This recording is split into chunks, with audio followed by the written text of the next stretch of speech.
Meus amigos, espero que estejam todos bem. Eu fiz aqui uma análise das últimas falas de Donald Trump a respeito de que vai invadir a faixa de Gaza, vai estabelecer ali um controle sobre o território, sobre a população.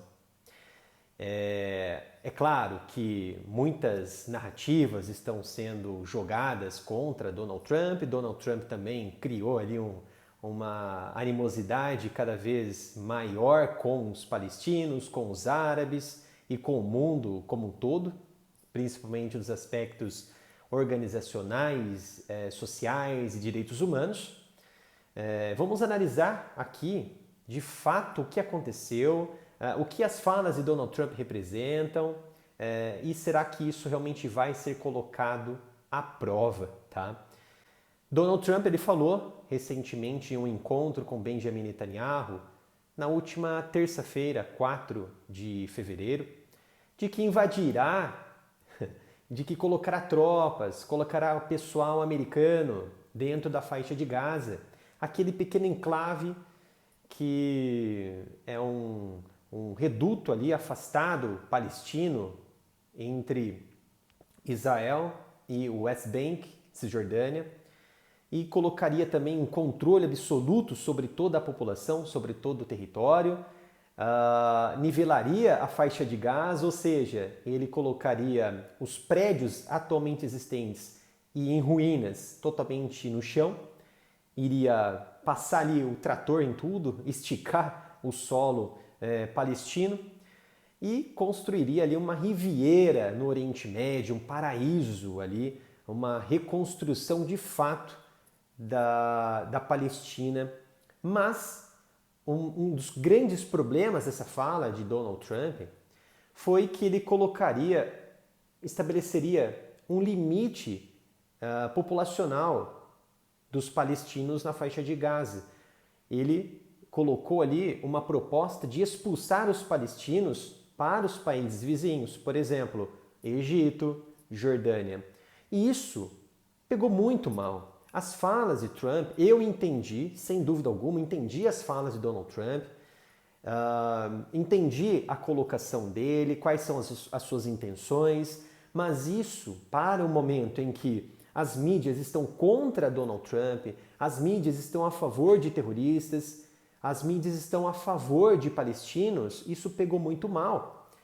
Era preciso uma forma mais transparente e mais detalhada para colocar realmente quais os planos que Donald Trump tem com Israel para esse reduto, para esse enclave palestino. Então essas falas elas foram realmente duras, foram falas ácidas. Isso trouxe ali algumas dúvidas sobre quais são as intenções de Donald Trump em relação a essa faixa de Gaza, esse enclave. E quais os interesses de Donald Trump, quais os interesses de Benjamin Netanyahu sobre a faixa e principalmente expulsar os palestinos do seu território. Tá? É importante colocar aqui que a intenção de Trump é construir infraestruturas de vários níveis. Infraestruturas governamentais, sociais, educacionais, de saúde, fazer uma varredura em todo o enclave palestino, retirando equipamentos de guerra que não foram acionados, que falharam na detonação, que agora representam um risco real para toda a população, inclusive para as próprias tropas israelenses ainda presentes na região estão se retirando, mas futuramente com tropas, por exemplo, dos Estados Unidos ou autoridades que vão ali tentar alguma coisa segundo Donald Trump. E principalmente, acho que o principal de tudo, em relação à população civil palestina que ali habitam, que está por volta de 2 milhões de pessoas. Mas é importante observar, diante disso tudo, quais os interesses em relação a isso, quais os históricos que levaram todo esse mecanismo de guerra entre as partes. Não está realmente e unicamente relacionado com o território da faixa de Gaza, mas sim com aspectos religiosos, com aspectos culturais, que colocam à frente Israel e Palestina e árabes em uma guerra quase que interminável, que não há um fim para essas intrigas entre eles.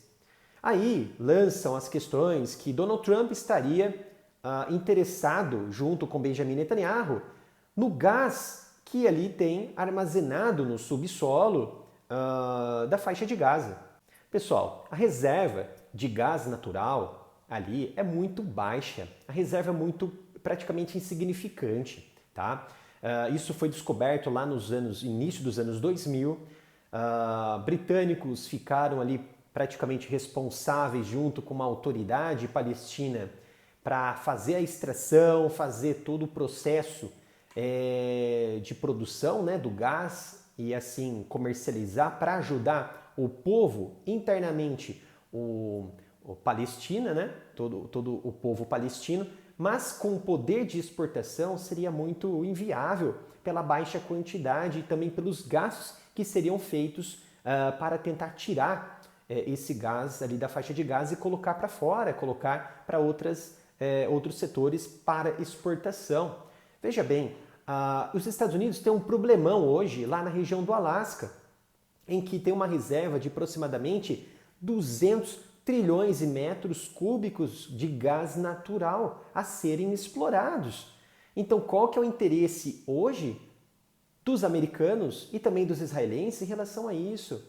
Veja bem, quando a guerra começou na Ucrânia, houve toda aquela movimentação do setor energético para trazer em cena uma alternativa de gás e também de petróleo para toda a Europa. Os Estados Unidos sentiram muitos efeitos por conta das sanções, teve que começar a articular ali com outros mercados, principalmente árabes, aumentar a produção para baratear, só que a Rússia segurou, inclusive até reduziram a produção de petróleo, a produção de gás em alguns momentos. Isso trouxe uma intriga muito forte entre a OPEP e também os Estados Unidos, mas isso foi consertado, meio que ainda está em andamento e em longo prazo. Isso vai ser muito importante para a Europa e também os Estados Unidos, é claro, que eles se alinharam com os maiores produtores, por exemplo, de gás natural liquefeito, que é por via marítima, você entrega para um país que está precisando desse gás, como o Catar, por exemplo. Você tem outra região do Kuwait, Emirados Árabes, Arábia Saudita. Então, esse mercado americano ele foi sendo expandido com a guerra na Ucrânia e também com a guerra de Israel contra os terroristas do Hamas e também do Hezbollah.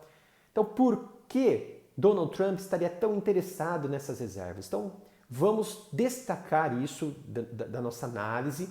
Não vai fazer parte porque é inviável, não tem interesse algum. Agora, nos aspectos territoriais, seria importante para Israel ter um domínio, colocar ali propriedades para os seus colonos que reivindicam um território ali do enclave, estabelecimento de portos, estabelecimento de uma área de escoamento de logística, porque hoje Israel desloca lá na região sul até a porção de Tel Aviv, ali na região de Haifa, todo o seu estoque de produtos e também de logística de guerra. Isso é um pouco demorado, apesar de ter uma infraestrutura rodoviária muito boa.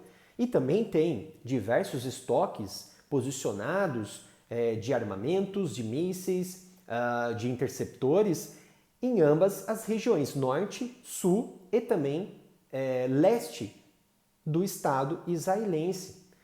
Mas seria um fluxo bem interessante cortar a região da Palestina ali, da faixa de Gaza, e estabelecer um porto ali junto com o Egito na região. Seria fundamental. Ou até mesmo estabelecer ali uma espécie de um escudo contra o avanço de organismos terroristas que pudessem ou poderiam novamente trazer riscos para as comunidades israelenses mais próximas da faixa de Gaza, como hoje está acontecendo quando a guerra ela se tornou ali, ela chegou no seu pico mais forte, mais alto, onde reduziu praticamente pela metade no primeiro momento os lançamentos de foguetes contra o território israelense e hoje praticamente a gente não se vê e não se fala sobre lançamentos de foguetes de Gaza, até porque foi estabelecido ali, é claro, um acordo de cessar-fogo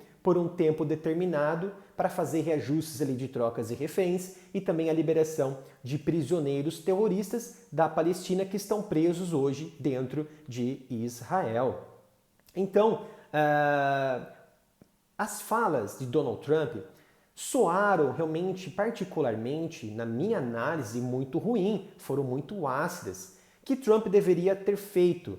Colocado realmente o seu plano junto com Israel, junto com Benjamin Netanyahu, na sua visita a Washington, de fato o que eles pretendem fazer? Colocar uma administração palestina? Colocar uma administração americana ou das Nações Unidas na região? Então deveria ter colocado de forma mais transparente, porque hoje tudo que Trump fala gera um rebuliço, gera uma intriga muito grande, gera um grande problema e isso traz muitos desconfortos na hora de negociar, na hora de fazer um acordo.